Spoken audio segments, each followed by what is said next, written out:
Hey cats, it's EDDBUD here. Today I feel like I've been energized by the power of 1,000 energy gels. Got some running news for you today, some really big ones, so let's get straight to it.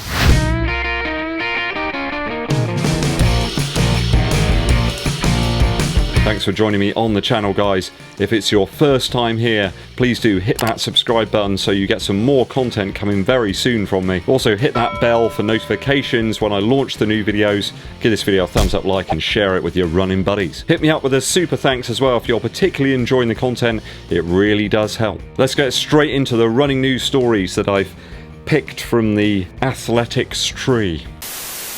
Story 1. We have some early images here from Instagrammer and triathlete Julian Pajot. Sorry if I've pronounced that wrong, Julian. I tried to figure it out, but I always try my best, you know. What appears to be the Vaporfly Next Percent 3 here from Nike. An update which I think you'll all agree is highly anticipated. The upper first, and in fairness it seems like Nike have taken a leaf out of Saucony's book. It does seem to bear some resemblance to the Endorphin Pro 3. I think it's that web-like affair with lots of holes. It kind of looks almost like a pair of fishnet tights or stockings or something. Perhaps a knitted cardigan. Those things are very different, but I think you get my drift. The slanted offset lacing is still here, along with those love 'em or hate 'em perforated laces. The tongue seems to be predominantly the same material, along with a padded section at the final eyelets for a little bit of top of the foot protection.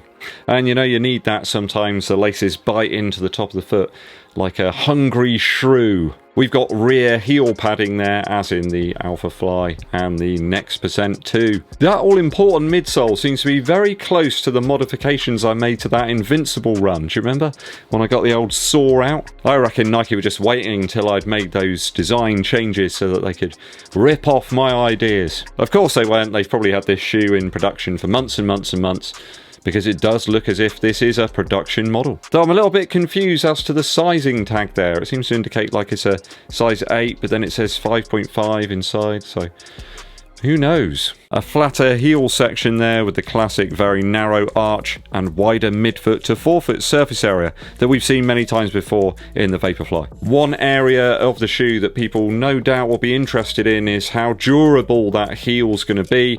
That's what seems to take the brunt of the abrasions. The outsole here seems to be a real mixture of other Nike shoes that we've seen recently. You've got the Streak Fly similarities there in the heel, and the forefoot and midfoot area look very close to the Pegasus Turbo Next Nature. You know, that shoe I really liked. Remember this one? Yeah.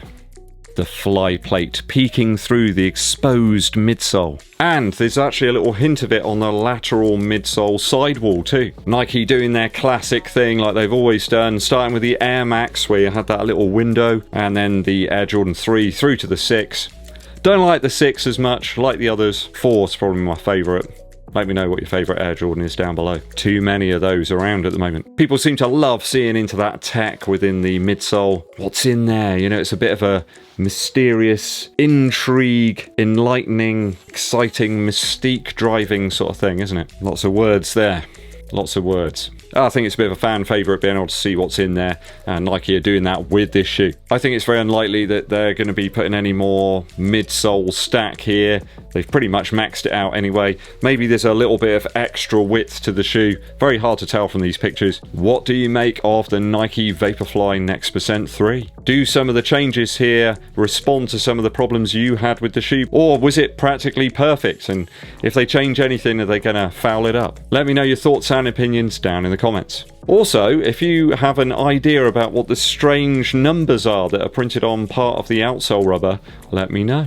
Story 2. Kenyan hypebeast master Big Kip smashed the marathon world record. Oh, it was his own record as well, wasn't it? Set back in Berlin back in, what was that, 2018? He gave it a right good whipping though, 30 seconds off this time round. The master went out at breakneck speed. It was actually really exciting. You thought, how is he going to do this? Can he hang on? Can the people that are running with him hang on? And one of the pacers, when they stopped, actually looked completely and utterly exhausted. I mean, that was some incredible splits early on in the race. Just mind-blowing. At one point, I was up off my chair yelling, just so excited. I think Mrs. Edbird was a little bit irritated by it all. You know, sub 2 hours was on at one point, everyone was getting very excited. Did think perhaps he's not going to be able to sustain that pace. I was right, he did slow up a little bit in the second part of the race. When he hit that halfway point in a staggering time, I think it was 59.51 for the half in those orange Alphafly 2s. It was one of those moments you're thinking, wow, we could see history here, and we did. Perfect temperatures and preparation for Kipchoge. As I say, did slow a little bit in the second half, but he still managed to tear 30 seconds off of that record that he held before. So a final time of 2 hours, 1 minute and 9 seconds.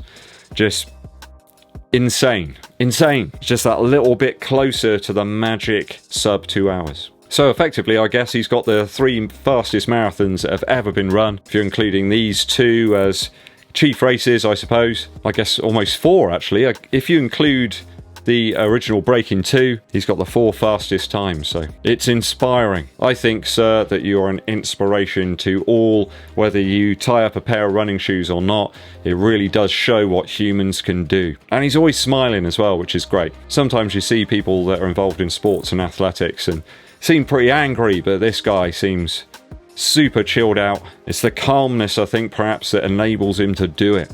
Well done, Sir Kip. Story 3. I did see the other day that old tennis player Roger Federer has finally hung up the racket. Is that what you do when you quit tennis? His on-running crew have an interesting new shoe on the horizon. The Cloud Prime is another eco-friendly offering which features a midsole made using actual carbon emissions. This time I think they get liquid ethanol, which is produced from like industrial type activities, I think from steel mills and things like that, and also from landfill as well. I've been doing a lot about ecology, eco-friendly types of activities recently, so it's really interesting to see they've got a totally different approach here. They process that stuff, dehydrate it apparently, and then turn it into a special type of EVA foam, which is called Clean Cloud. On suggests that they're going to go further as well and try and make the rest of the shoe using sustainable activities and materials. How will this one shape up against some of the Adidas and Allbirds ecologically friendly models? Really do want to try out the Adidas Allbirds collab. That one looks perhaps the most usable of all the shoes so far. Will it just be another denser EVA that doesn't really work all that well for anything other than daily activities? Hopefully I'll be able to test that one out at some point and let you know my thoughts and opinions. Story 4. Long-time viewers will remember ages ago I used to use an Apple Watch to log some of my activities. I had a particularly nasty experience with it once when I ran a marathon time trial and it kind of like ate my marathon, which was pretty horrible.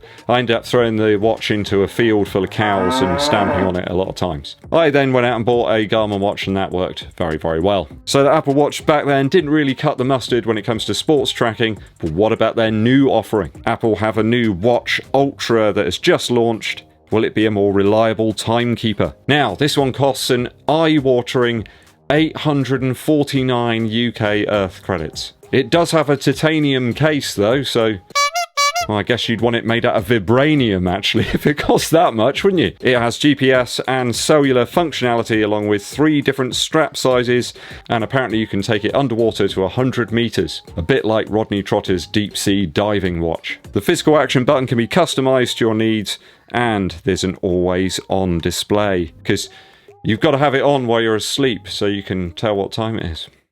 3 mics, dual speakers, and a new heart rate optical sensor, along with a host of other wireless connectivity. Case weight of 61.3 grams. That seems like quite a lot actually, doesn't it? I'm just going to see what the Garmin Epix 2 weighs in comparison. Well, that weighs 70 grams, so there we go. As I'm here, I'll also weigh the Forerunner 955. Now, that weighs 54 grams, so a little bit lighter than Apple's new Ultra Watch, or Watch Ultra, or whatever.